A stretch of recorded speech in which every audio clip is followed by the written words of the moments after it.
Yeah, I'd be remiss. I've got to do my PR pitch for the book. We were just in Arkansas a couple of nights ago, and we had a couple thousand people show up. The Clinton Library sponsored a really great kind of town hall meeting, and it was pretty impressive. I mean, a lot of good questions about the future of space exploration. The title of this book is a little bit of a misnomer because even though the direction of the book is Mars exploration, it is, as our previous speaker talked about, the stepping stones that are needed to get a settlement on Mars. And Buzz has outlined a very futuristic and practical, I think, way to do that. So anyway, this book's out now, and I hope you get a chance to read it. We're good to go. Let's see, what do I need to do advancing? And okay. Okay, let me, yeah, great. Okay, well, my title, I didn't have one for as far as I know, it's the media, whatever that means to you.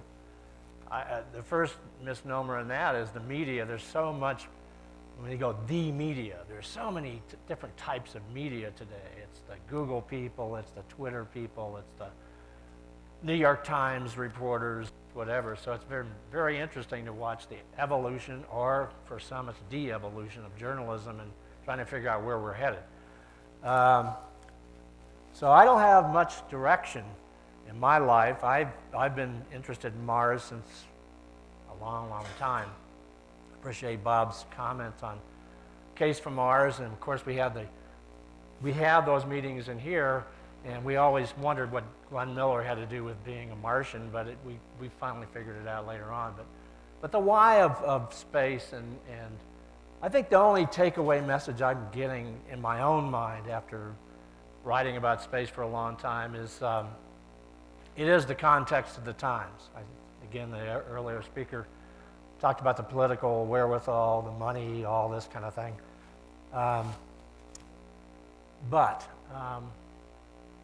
So there's us. We try to listen, try to pick up what's going on. We try to write about it.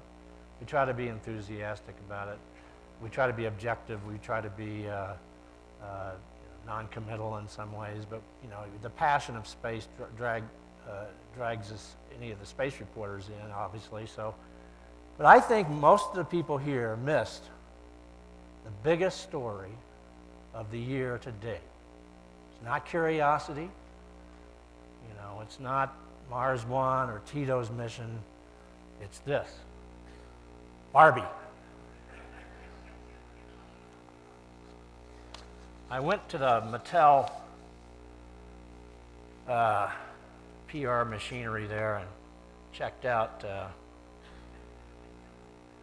Here's what they said. Barbie, I can be. Dolls and accessories to let girls play out different roles and try on fabulous careers, including astronaut. Always a pioneer, Barbie doll is ready for her thrilling mission to Mars in a stylish and functional suit, sure to dazzle any alien life form she encounters. The sleek white jumpsuit is decorated with metallic pink accents and a Barbie logo in black. Plus, she comes with all the necessary accessories, and all you Mars commandos, take note. All you need is large boots, an air tank, and helmet with clear visor. For out-of-this-world adventures and explorations, for more role-playing, check out the dolls and fashions in the Barbie I Can Be collection. I also noted that you can get this doll for $12.99, no battery required, no assembly required.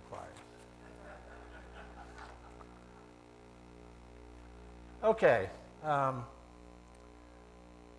Again, the context of the times to me is always what I keep going back to, and I try to come up with a list of things that I've either written about or I hear people talk about of why we do space. What is it that we... it's like a Rorschach test, depending on your age and what you feel is compatible with your vision of the future. As you get older, you start looking for spin-offs to keep you alive to make sure we can get to Mars. But these are the sort of the top tier things I think about. You know, my career in writing about space, I mean, we're so far behind when I jumped on the bandwagon here in the late 50s that I don't care what we do. Land on the sun at night, it doesn't matter to me anymore. We just, let's do something.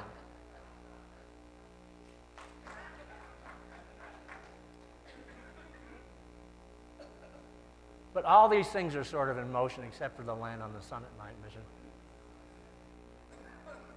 And then you have things like this. And again, the context of the time, when the shuttle program ended, I had people come up, what are you going to do now? What are you going to do with your life? Your life's got to be over. You're writing about space. The shuttle program's gone. This is in The Economist. That captured a sentiment for a lot of people. And one of the big problems I think we have in the general public is they think the space program's dead. It's over. When the shuttle ended, oh, the shuttle's over. So that always bothered me. So we've got a lot of education to keep people engaged, whether it's robots or through the space station or whatever we're trying to showcase about space exploration today. We've talked a little bit already about the asteroid mission. This is either a third rail. Buzz is not a big fan of this particular concept. You know, it seems like an excuse for solar electric propulsion. Maybe we should be doing that on its own. I can't explain everything that Buzz wants to get across on that, but he's not a big fan of that particular mission. Events of the time, planetary defense. I mean, it is a big topic for the general public, mainly because things happen. And it's, you know, writing about, sky falling debris coming in, this event in Russia, it is the wake-up call that we've got some big objects to deal with and how we do planetary defense. The Russians have a plan.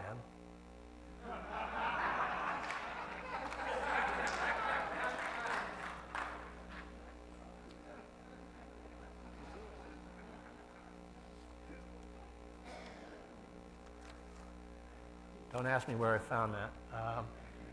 But orbital debris is another big issue that I've been following for a long, long time. Again, that particular space environmental problem, I think is a significant one. It's going to get worse. It's already on the warpath to do more damage in space. I think this issue is one I've spent a lot of time writing about, and mainly because I happen, as a young person, to subscribe to one of the great policy magazines of my generation, and this is in the late 50s, early 60s. It was the seminal document that turned me on to orbital debris.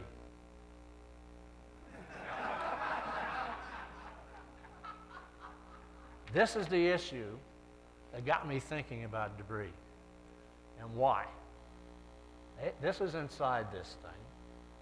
They were trying to come up with ways to get rid of garbage on the Earth. All the efforts to date were, we're dumping so much garbage on the planet. What do we do with it? They had graphs. They have all these things. One of the biggest things that they brought up, and that always just stuck with me, was we had too many coat hangers on Earth. And what are we going to do with all those? You put them in there and they multiplied. All of a sudden you got 10 or 15 of those things. You don't know where they came from. But their idea, there is only one logical solution to the problem. Here's MAD's own courageous plan to handle the garbage explosion. Shoot garbage into space. Now, mind you, this is like the 60 time frame, way before orbital debris became a policy issue and something that we were really concerned about. But I thought this stuck in my mind, and I've been following this ever since. We probably talked a little bit already about Dream Chaser and some of the private sector things in our book with Buzz. We go through quite an elaborate thing of why this is important to happen. why this is going to be something to keep an eye on. Dream Chaser in particular is getting ready for its first flight drop test at Dryden. They've been rolling it around out in the desert, and I guess it's ready to be dropped, so we'll see if it glides. That'll be fun. Long way to go. Same. We talked a little bit about Orion. I guess the solar panels are changing. I'm interested in why the solar panels are changing. But one of the things that we put in the book a lot about is telerobotics and use of telerobotics. We've had an experiment on the space station here just recently where the space station astronaut was running a robot at Ames Research Center. And again, this is one of the things that I think needs to be championed more, is the interface between astronauts and robots, how to run them on planetary surfaces. Can you pre-position a lot of hardware before a human gets down there? I think this is the biggest wild card in the set. You know, China, should be a story coming out Monday, I think, on space.com. I only write them. I never know when they're going to show. These guys are having a major human spaceflight conference at the end of the year here. They're bringing together a whole world community of people to talk about human spaceflight. They're clearly interested in going beyond a space station in 2020. They want to put up their own space station. They're talking about international cooperation. 2020 time frame is kind of interesting because that may be the time when the International Space Station would be brought down. So China is the wild card here. Not to say that they can't have an accident and have loss of life, but they clearly have an agenda here that is coming to the forefront. They'll also be launching a robot to the moon at the end of the year to do a first landing and roving around on the moon's surface. So it's the one to keep an eye on in my mind. I'm trying my best. I don't know Chinese very well, so I'm behind. This is a Russian picture that's been used by them on an international lunar base. I mean, the Russians, even though they have protons going upside down here a couple of months ago, they seem to be getting more aggressive in planning a new kind of space exploration agenda beyond low Earth orbit. So they too deserve to be watched. Promo for the book. This is where Buzz and I have spent a good part of a year writing.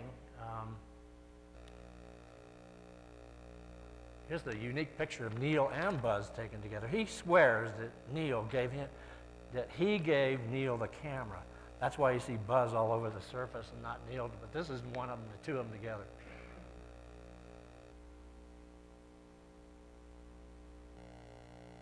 Again, pre-positioning through robotic international cooperation. Buzz is not particularly enamored with putting humans, tax-paying dollared human spaceflight in the U.S. NASA astronauts on the moon. Rather see an international cooperation with other countries do it and make the big jump to Mars. This is his pretty expansive program of how to pull a mission in a stepping stone format. He's busy. We've been going around the country. It is pretty interesting listening to people talk. I think the fun part of the thing, we start out, my role is to try to keep him in track. I don't know how many people have dealt with Buzz. Very interesting guy. He's got his own trajectories in thinking, and you're trying to make sure you get the message across of everything in the book. And so, but you always are going to be remiss if you don't have a crowd that, a lot of them, and these younger people weren't there in 1969 for the landing. And when he describes coming down, when you see the guy describing what it was like to come down for that landing, it's pretty, you can't hear anything. It's silent. It's great. It's still emotional for a lot of people of a person that landed on the moon. He's had a lot of airtime with Obama. This was a shot from Obama's space speech down in Florida a few years ago, and Buzz got to ride down in Air Force One. He now admits that he was more of a photo opportunity than somebody in Obama's ear, because you'd think he'd be yelling at Obama on the way down in Air Force One. Didn't happen.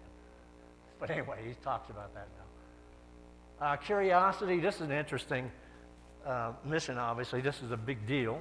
I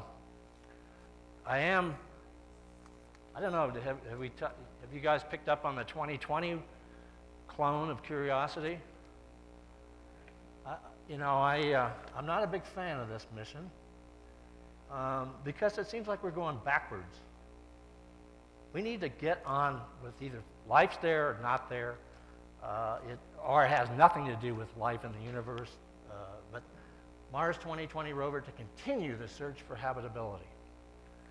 I don't know how many years we're going to spend and how many billions on getting to that question, but we need to move on. Curiosity may well stumble on some other evidence for life on Mars. We'll see. The biggest private sector thing to watch now is obviously the Spaceship Two. Seems to be a bit behind. Not quite sure what's going on. I can't, it's pretty hush-hush out there. They've had one flight test with the engine, a hybrid motor, and something's got to be either wrong or right. But anyway, this thing is going to be headed toward Spaceport New Mexico, Spaceport America, for flights next year with passengers. So this is, again, another way that the public will be perhaps more enthused and ingrained in the whole idea about human space travel, because you can do it yourself. Price a little steep right now, but who knows? The competition and other potential planes that are coming online should help the cost get lower. Bigelow was mentioned here. Very interesting guy. My career, I never thought I'd be meeting millionaire, billionaire people, but he's one of them, and he's great, very fascinating guy. We'll see what the future of Bigelow's activities will be. The beam is the one that's going to be deployed on the space station, inflatable structure, and hopefully it'll be a resounding success, and he can build a whole marketing campaign, as he's already doing, on bigger and better expandable structures in space. So my favorite, try to get this on the cover, didn't happen, with Dan Durdat did a nice picture of Mars exploration here, Photoshop kind of thing. We talk about the future settlement of Mars, big visions. I'm very interested in geoengineering on Earth and the debate that's going on, because I keep an eye on that one as we get more concerned. Either we do have climate change or we don't. There are more and more experiments being considered for geoengineering, basically terraforming our own planet that may give us some clues that might be transferred over to Mars. So I'm spending a lot of time on the next project on geoengineering. That's his, you want to keep in touch with Buzz. And let's see, can we run this film? I got a special message from Buzz to you that kind of a generational thing. He's 83 or 4, he's running me ragged, but we try to bridge the gap between the old Space Cadet Guard and a new generation of space explorers, many of you here. But you think, can we run it? You ready? I'm ready. All you need is the rocket experience. That's what I'm talking about. That's hot right there, man. Buzz Aldrin got his bars up. You know what I'm saying? You see, he made up a dance and all that. He did that. All you need is the rocket experience. That was gangster. I have only two passions, space exploration and hip-hop. People in the rap game, we've known about Buzz for years. The group Black Star, people think we named it after Marcus Garvey and the whole Black Star line. Nah, it's named after Buzz, Dr. Rendezvous, because you know he had those orbital rendezvous techniques he developed at MIT. You know, the person that had the biggest inspiration on everything I do as far as music and production and just everything has to be Buzz Aldrin, the best that ever did it. I saw the first moonwalk, and when we saw the guys get off that spaceship, you know, the lack of gravity and everything else, and all the others were cool, but the one Buzz, my man Buzz, you know, the brother had a great groove going on. You know, he had his little step going, and he was so cool. The song, Whitey on the Moon, Gil Scott Heron, what you thought he was talking about, LBJ and Nixon? No, he was talking about Buzz Aldrin. I can't pay no doctor bills, but Whitey's on the moon. Gil and I are cool now. I explained to him that we came in peace for all mankind, and he backed off. People think of hip-hop and they think of beefs. We had East Coast, West Coast beef, down south, up top beefs, but it doesn't compare to the beef between Earthwalkers and Moonwalkers, which I think is a way more dangerous beef. I don't have any beef with the Earthwalkers. We was posted up at my pad playing a little video game, Fight Night 4. Buzz leaned over and was like, yo, Snoop, I'm thinking about doing this record to commemorate my 40th year anniversary walking on the moon. Say, you know, Snoop, you gotta do a little more work on your left jab there, too. I will do that. I was shocked when Buzz hit me on Twitter and was like, yo, I'm working on this album. But, you know, he wanted to get more of like an underground feel, so he had to bring me in. You know, I had to do my thing on the record. Well, it sure is fun twittering with you. Oh, yeah, you know, I'm the Twitter king, you know. I tell a story about my time on the moon now. The sky was black even though the sun shined on. Moonwalking such a trip, it's so fine when you're walking in the lunar dust. I really admire the way Buzz takes chances. You know, like how he challenged the NASA space program and even the track itself. Is there a word for something that you can't explain in words? Ineffable, I think that would be the word, ineffable. That track is ineffable. Imagine a place above the sky, riding orbits in 90 minutes time. All you need is to come with me. I'll be your guide. To go flying into outer space. I am the spaceman. To see this world as a beautiful place. So Buzz, I'm curious, what do you think of this auto-tune trend in music nowadays? Listen, that's no good. It's all played out. I don't want to have anything to do with that. So no auto-tune in this song? No, no, no. Okay. All you need is the rocket experience. Yo, man, I think we need to tone the beat down just a little bit, because we're going to lose the message. It's too hard. What you need is a rocket experience. So when you're saying it, visualize yourself performing it. Put a little bit more attitude in. Going up in a rocket. Exactly, like if you was flying in space. All you need is the rocket experience. All you need is All you need is a rocket experience. All you need is a rocket experience. All you need is a rocket experience. There it is. Take that. Take that. I think That's I it. got you. That's it. Take that. Y'all gotta read this book, man. Buzz Aldrin is so gangster. Now, Buzz, you need a remix to the song, and I got you. I'm gonna do a G-mix style. From the ground to the fly, to the high, to the sky, to the clouds, to the stars, to Mars. The stars can see it's me, D-O-double-G. To the moon, consume, let the bass go boom. We could fly in a rocket, got the smoke in a socket. You could put it in your pocket, unlock it. I'm a rocket, it's Snoop, D-O-dub with Buzz. That's my cuz, I'ma show you what it is. Now you know what it was. It's the G-Mix, fly me to space. All right.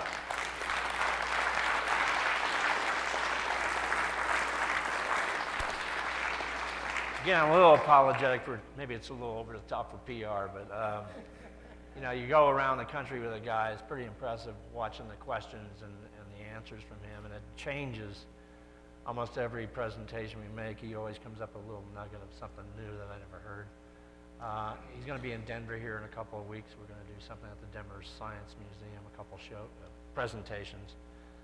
And anyway, I guess that my only takeaway from this is buy the book and the context of the times. I'm just convinced as I get older, and this is a kid that we should have been on Alpha Centauri by now. You know, Mars was part of it, but it wasn't the end all. So I'm a little disappointed as you get older. You kind of, where are we going? Where have we been? The legacy of leadership is in question, I think. If you're a patriot, Buzz is very saluting all the potential leadership issues we have as a country. And Mars is in the cards in his mind. And that is a metaphor for leadership and also helping other countries make the big jump into space and be a spacefaring nation, all of us together. So I don't know if there's any questions that I could possibly answer. Yeah. Is this on? So I probably heard 10 times in the last couple of days, NASA is risk adverse, not like it was in the 1960s. So Leonard, did this come out of the two shuttle disasters, or is this just a sign of the times? Where did we go wrong? Yeah, I don't know. I'm trying to figure it out. I'm gullible. I thought we would be on Alpha Centauri by now, so I question my own thinking and logic about where the space program did it go awry. Maybe this is as good as it gets. There are times when I think, well, maybe this is just the way it is. The shuttle experiences. I mean, one of the most, the two experiences in my life of reporting. One was going to the Columbia Accident Investigation Board down in Houston, spending about a month down there. And it was chilling the day they brought in all the videos, from all the people that had shot the Columbia breakup, and they glued them together. And that was the first time you saw what was really happening from that trajectory and everything breaking apart. Second one was more, I cried. It was awful. I walked into the vertical assembly building where they have a room with all the Columbia pieces laying there. 7 people died in this thing, and all the twisted wreckage, and it was pretty chilling there. So I don't know. Those accidents didn't help. And on the other hand, out of Columbia came this vision of exploration under the Bush administration of getting back to the moon, going, he had there was no money, minor detail. But, there was a vision that poured out of that tragedy. So it's not like, and it does seem to me, and even in Challenger, when I was up in hearings, again, little memories of that is politicos up there, monkeys that are congressmen, and they have nothing to do with space. And when they have an accident, they try to get their head in the camera. I'm in charge, I'm going to fix the problem. That's part of the problem. I spent 30 years in Washington, D.C. That's why I'm here now. I'm still shaking. That place is a nightmare. It was a nightmare when I first walked in. It was a nightmare when I walked out. It was 30 years of listening to people. My favorite line is, I live right next to the Capitol, and I go to all the hearings. And I said, why do they call them hearings when nobody listens? So I'm not answering anything. Sorry. I'm still trying to figure it out. Yeah. I would say I've read the book. I think it's a good read. Would recommend it. But one thing we're different now, let's say from the winning of the West, of course, we now have environmental consciousness. And at some point when this becomes more and more real, we might expect to have people come out and say, wait a minute, all of this plans of exploitation, aren't you going to set aside preserves to keep Mars in its pristine state? And that's not the kind of thing we talk about much in this group, but do you have any thoughts on future, let's say, space eco-consciousness or that dynamic? I appreciate that. I do think that a lot more environmental groups have taken an interest in space, mostly drugged there through the orbital debris issue. And particularly when you got the public wondering if Rorschach or URs or one of these large satellites will come tumbling down on their city. So it wasn't a very good PR campaign by NASA or the Germans for Rorschach, of having debris come down uncontrolled, not sure where it's going to come down. But I see, because I monitor a lot of environmental groups on the geoengineering, there's a very new, younger people interested in space, but from an environmental thing. They see space as an environment. We've already cluttered it up. Let's make sure we keep it pristine. The lawyers are coming. They're already here. On the private sector, it was setting up a preserve on the moon, or trying to protect the Apollo 11 site. You have the beginning of a collision between property rights. How do you set up a national park? There's a bunch. I've written about it, and I love to read the responses. I mean, just all over the map. It's clear it's going to be a great debate. I think anybody that's trying to go mine an asteroid is already stirring up a lot of dust, And again, the property rights in space, and how do you make profit in space. If you got a private company who wants to invest all their money, why shouldn't they make a profit? So I'm agnostic on it. I try to follow down the path of media righteousness, I guess, but whatever it is. Yeah. Hi, Leonard. Hey, how you doing, man? I'm very good. Thanks. I have a question for you. You were already talking about private space companies. I think a lot of us have an issue in having journalists tell a good story about space, because often they don't know a lot about it. For instance, I had a good interview with someone with good questions. I think I gave a couple of good answers. And then they said in the end, but we can't really go to Mars, probably because it's minus 50 there. Humans can't live there. I know. And so how can we educate journalists to write? I mean, space.com people write well, but the general journalists are... Yeah, it's tough. I mean, you know, let's face it, New York Times told Robert Goddard his rocket wouldn't work, so, you know, you can't count on the media, I mean, to get it right.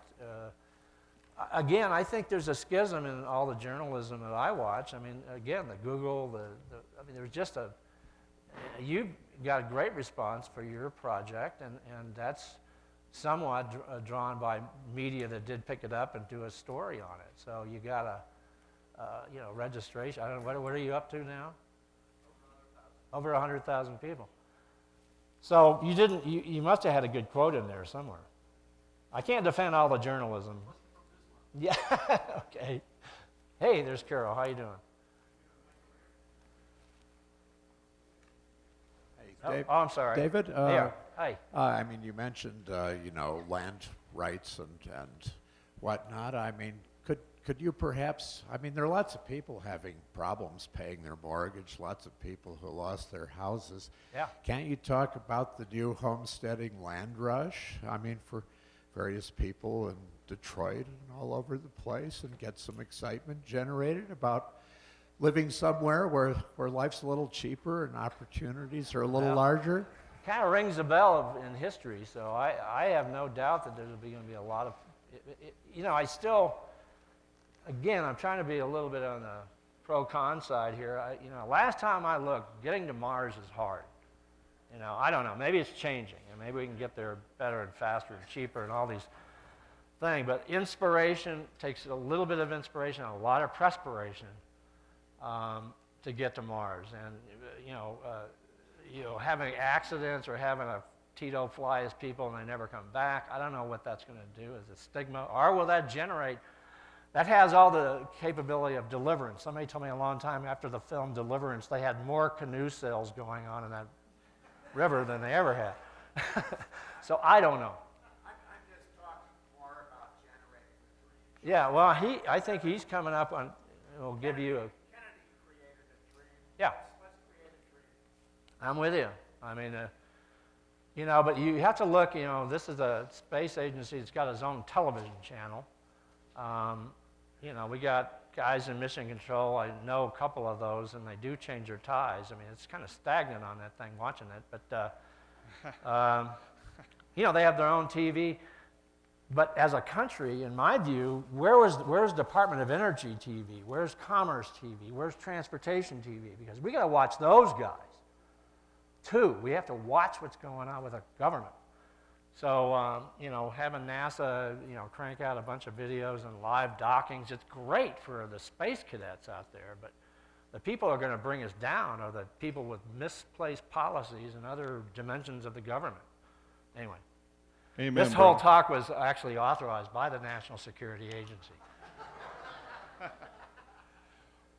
When I was a kid, I read a book by Frederick Ordway. Yeah, Fred. I have it on my shelf, Conquering the Sun's Empire. Do you remember that book? Oh, yeah. You couldn't publish a book with a title like that today, Conquering the Sun's Empire.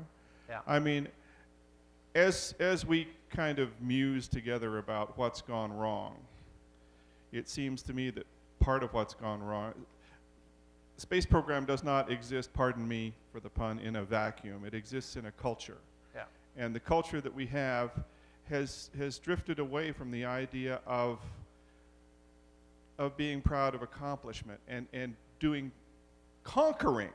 I mean, conquering is not an evil word in itself. I mean, it's sort of like jihad, right? If you think of it as a mental jihad or something like that, as some people try to say it is, and of course we know otherwise. But the word itself is not a bad thing, and it seems to me that what we have had is a wussification of the culture to the point where we can't talk about anything that even has the slightest hint of masculinity. Yeah, no, I agree with you. Even when Bob talked about the pioneering the space frontier, we wrote that decades ago, and there was a big debate what was going to be on the cover. Pioneering the space frontier, taking over the space, what is it, how are we going to, what's that word going to be? Again, these are loaded words for some people. Other people say, let's do it. I mean, some of the best applause lines that Buzz gets from the crowds is leadership, let's do it, let's go forward, let's make it, let's homestead the planet, And, you get a lot of people out there applauding. I mean, it is a very interesting reaction to the thing. And again, loss of leadership in space and the worry that he's got. I'm not answering your question direct, but I think it's a good observation. Hey. Finally, they gave me the mic. Hey, kiddo. Actually, I'd like to follow up on this a little more. What we have is, our generation is kind of the orphans of Apollo, the people who thought we should be on I want my lunar vacation, Right. We should be on Alpha Centauri. Where's my jetpack? But then we have the dot-com boom people, the Elon Musks, and the Dennis Titos, the people who are in the 1% who actually have decided to do it themselves. Yeah. And screw waiting for the government. Right. It's never going to happen. Let's do it ourselves. So I'm wondering what you think the outcome of that is going to be. Let's say we do Inspiration Mars and it succeeds. Is that going to make the government decide we're just going to turn it over to the private sector? Or is it going to make the government more or less chicken, to go forward with a real program? Yeah. So I'm just wondering what you think about that. I don't know. The practicality of Mars exploration. I mean, Carol and Penny and Boston, and there was 5 or 6 or 7 of us that started the Case for Mars conference, and back then, having a room full of people. The first meeting we had, I don't know what year it was, but we had like 75 people. And people were coming. Is this a Star Trek thing, or is this really about Mars? Because they're still doing it. So I don't know, just a popularization of the term of exploring Mars and putting people on other planets is part of it. But you do wonder, I don't know, it's a good question about the private sector taking a real responsive role here and actually proving that they can do it. I still, as much as I look at their proposals, I mean, it's still hard to get to Mars. And you're going successful, I'm worried about flinging flesh into space and never come back. What's that going to do? But again, I think the reaction of the public is let's try again, or something. So yeah, Bezos is another one that's there. He can report on his own successes now. He just bought the Washington Post, So, but yeah, Elon Musk, Bezos. You have this crowd of very enthusiastic people. I'd like to see them get together. Yeah, they're very rich, and by pooling their resources. Right now, I've asked Bigelow about that, and they're all kind of, everybody wants to do their own thing without any kind of big, bureaucracy of billionaires or something. But I should use that. That's a good line. Anyway, I don't know what the answer is, but it will be interesting to watch. I mean, again, I think we got to be ready for failure as well as success. Virgin Galactic crater on the first flight and drive 6 people and 2 pilots into the ground, and the lawyers will be there, and the smoke will be, it'll be really interesting. Or they'll be successful, and they'll get a whole new generation of space travelers ready for the orbital flights. So, no answer there either, but it's fun to write about each one of those groups and see where we're going. I'm sorry? Yeah, I was wondering if you could speak to the demographics of your readership, especially on space.com, and how that changes over time. Space.com, how we break it, I'm kind of a retired guy, I was there when it got going. Lou Dobbs actually started the whole thing with a lot of money, and he was mad at CNN at the time and started space.com. It's got a pretty interesting track record from the past, but I don't think I know the breakout today of who's on that site. It's huge. It's a large number of people. I will say there's some great stories about getting that started as one of the early .com, whatever it was, and the internet bubble bursting while we were trying to put space stories up. And, you know, we didn't have, broadband wasn't around at the time. We were all wanted to put videos on the thing, and the site was crashing because we had too many. So, you know, but it was an early innovation, you know, in using .com to do space. You know, again, I don't know the demographics. I'm sorry. I mean, it's probably on the site. If you dig around a little bit, they'll tell you. The biggest problem we had, even Lou Dobbs said, all of a sudden somebody in the company said, well, how do you make money at this? And there wasn't an answer. There was no answer. It's free information. Then we start, well, maybe we charge everybody. Oh, God, no, we'll never get anybody to buy it. So I think from a reporter's standpoint, one of the things that I try to do, and I fail sometimes, and then sometimes I think I make it, it's reporters, and this gets to your thing about reporters, value added. I mean, we can all take the NASA press release or Lockheed Martin or, you know, jam it down our throats and we'll rewrite it and do something and then it goes up in the thing. The real trick to this is value added. Can you get somebody to say no to something? Can you say, no, that's not right, or it is right, and this guy's crazy? But, you know, that's pressure on the writers and reporters that don't have much time anymore. You know, the editors are yelling at them, where's the copy, where's the copy? And so even investigative research is a dying art. There's very few reporters that can go out and investigate. There's some, believe me, there's some great stories in space that have not been talked about. So I'm not answering your question either. Sorry. But I think it's on the site. Yeah. I'd like to see a show of hands, including you, Leonard. How many people here have read Bob's latest book, Merchants of Despair? And Leonard, you haven't read it? I haven't read it. Okay, I guess you can't weigh in on it then. Question, next to you, Craig Gavalt is my favorite space writer. What did he do to piss off McGraw-Hill so much they fired him? Tell him to give him his job back. He's still writing. Just keep an eye out for him. He's in Aerospace America magazine, AIAA. The solar arrays on Orion look different because we're using the European automated transfer vehicle for the service module, including its solar arrays. So that's a great. Is that where those panels are coming from now? Because everybody's starting to hit the Mickey Mouse ears on everything. You know, Phoenix had it. And, yeah.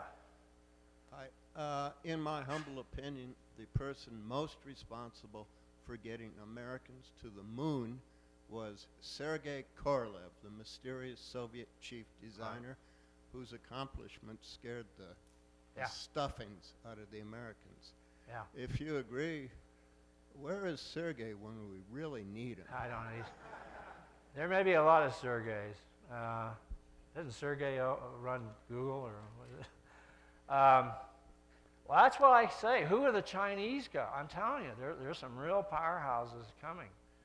And you watch on Mission Control, there's a lot of young people in there. Yeah, it's the People's Liberation Army, and they got generals running around there saluting each other. But that's okay. You know, I still think this Chinese situation is going to be very interesting.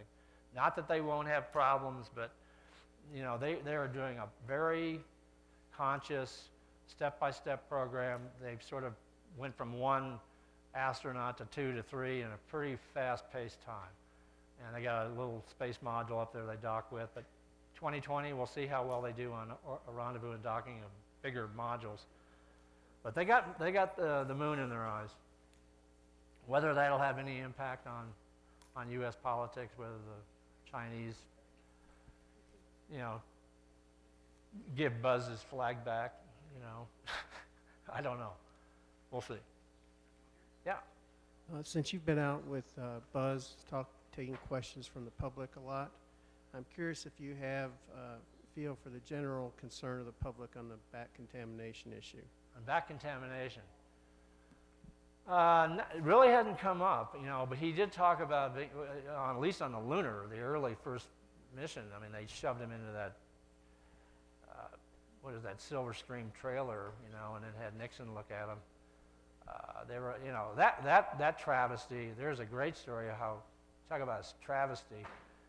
Okay, you got people, there was worry about the moon having germs and coming back and contaminating the planet. Well, okay, they land, they open the hatch and throw biological garments in there. I mean, right away you got a little breach of atmosphere coming from the moon out into the Earth's atmosphere. Then if you go back and look at the films of the 3 Apollo astronauts going into the little trailer, they got guys with like bug spray, you know, spraying their feet as they walk by. I mean, the whole thing was a PR stunt. Had no rigor to it. And with Mars, maybe it'll be, we'll see how different it's going to be. But it hasn't, yeah, it'll be really different. It hasn't come up much. He does talk about, he says one of the problems I had was a guy went nuts and said as soon as we repressurized the lunar module, we took Neil's contingency sample, because when Armstrong went out there, he ran out there and made sure he got at least something. So if Mission Control said, get the hell out of there, there's something wrong, at least they had something, you know, a piece of the moon. So they went and put that, when they got back in, they put it on top of the lunar module engine, a little cover, and they repressurized, and they was wondering whether or not this stuff would be pyrolytic or whatever the term was. It would actually explode in flames. So you got 2, you know, guys sitting there watching this stuff, whether it's going to start smoldering, and they're supposed to throw it out if it was, but I never heard that story. That was pretty cool. But bat contamination hasn't come out much. But I think it's one of those, it's, there are lawyers and there's people in waiting on how we ever going to do return sample, which is sort of what this thing is supposed to do. The 2020 rover is going to be, it says right here, you're going to collect and store samples for return to Earth, and it'll push them around and everything. But, you know, should the human mission be the ones that return this? You know, do we need a robotic program by then? You know, we'll be out to 2050 by then. Okay. Could you comment on why there's so little media coverage of the Chinese space program? Yeah. Yeah, you actually have to be diligent. You have to actually dive into Chinese websites that are there. And if you're lucky enough, you can get CCTVs. And it's because people come up and say, well, they're hiding everything. I said, do you get the television? You have television? They're on there. They got a Chinese English language television station, and they broadcast live launches. I mean, it just goes. They do the whole thing. It is like the 60s, I mean, for them right now. Alan Shepard, I mean, it's just the whole feeling you can get from the Chinese of their people getting going on this Long March rocket. They're going to open up a new launch site for the Long March 5. They're what they call a heavy lifter. But that'll open up more capability for human spaceflight out of a new launch site. So they're progressively moving along, and you have to be diligent. You can actually go on Chinese, some of them are Chinese language things, and use your Google Translator. I do that all the time. But it's there. The information is sort of there. There's a couple of Chinese news wire services that put out all the quote-unquote propaganda from the machinery, and that you got to read all that too. So you glue it all together, you can get a pretty good picture of who's who. It just takes time.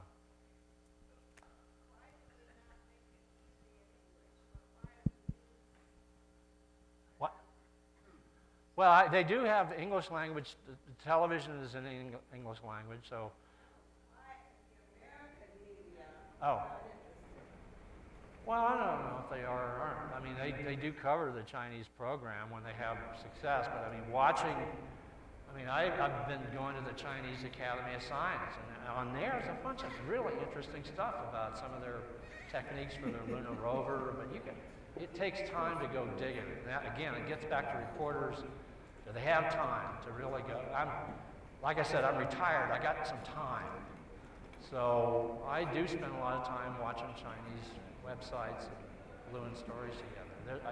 Hopefully Monday, I think a really good story about China on space.com. If you were to look into your crystal ball, what do you imagine the state of space exploration will be 50 years from now? Now, I think I have one of those balls you turn over and I always have an answer. Remember those? I just, there's so many things that are in play. And maybe that's the good thing. You just don't know. There could be accidents. There could be huge success. There could be, I think the SETI question is very interesting. We got exoplanets up the wazoo now. We're seeing these things all over the place. And what does that mean philosophically? There are people who will go into big, the world will change once we know we're not alone. It's really a question of how crowded is it out there, not how, are we alone? So that's a wild card. I think there's some great fusion energy breakthroughs. The propulsion it takes so long to cruise through the solar system the way we do it now. And it's Wright Brothers stuff. This is all Wright Brothers time for space exploration. So I expect it's going to change radically if we have a spirit and the will and want to do those kind of things. But the technology is changing radically. If you go and look at some of NASA's big 9 space technology breakthroughs, cryo tanks, new kind of tanks, decelerator systems. We're getting pretty interested in doing some fairly good experiments on getting bigger and bigger payloads on Mars. So I guess the answer is I have a very foggy vision, but that's part of the fun of writing about all this stuff. You're never quite sure how it's all going to turn out. But as long as it's all happening, I'm happy. It's not doing anything is when I get bored. Good? Okay. Any Hey, more thanks questions? for taking the time with me. All right, thank you.